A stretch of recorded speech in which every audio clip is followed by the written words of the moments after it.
আজকে তোমাদের সাথে শেয়ার করব একটা অনুষ্ঠান বাড়ির মেনু। তো তোমরা পুরো ভিডিও দেখতে থাকো।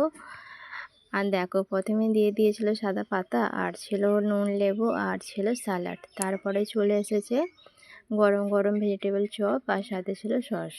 তো সেটা তো খুব ভালো খেতে লাগলো। তারপরে দেখো চলে এসেছে গরম গরম নানপুরি।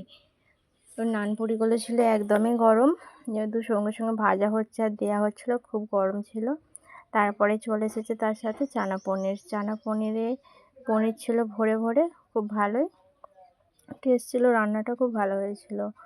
তো তারপরেও রিপিট করতে এসেছিলো, কিন্তু আর নেওয়া হয়নি, কারণ যেহেতু দুপুরবেলা ভাত খাওয়াটাই বেস্ট, সেই জন্য দেখো চলে এসেছে রাইসটাও দেখো একদম ঝরঝরে, খুব সুন্দর, আর ঘিয়ের ফ্লেভারটাও ছিল অনেকটাই, বেশ ভালো লাগছিলো। তার সাথে ছিল চিকেন কষা, চিকেনের গ্রেভি দিয়ে রাইস খেতে খুব ভালোই লাগছিলো। তারপরে আবার এসেছিলো, কিন্তু আর নেওয়া হয়নি, ওটাই যথেষ্ট ছিল।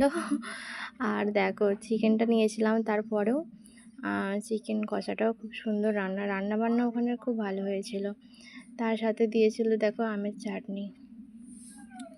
খাওয়া শেষ হয়নি, চাটনি চলে এসেছিলো। তারপরে এসেছিলো পাঁপড়, যেহেতু আমের সিজন, আমের চাটনিটাই মানে এখন খুব ভালো লাগবে, সেই জন্য আমের চাটনি মানে কী বলবো, খুব ভালো লাগছিল। আর দেখো চাটনি ছিল, সাথে ছিল পাঁপড়, আর দিয়ে দিয়েছিল পায়েস।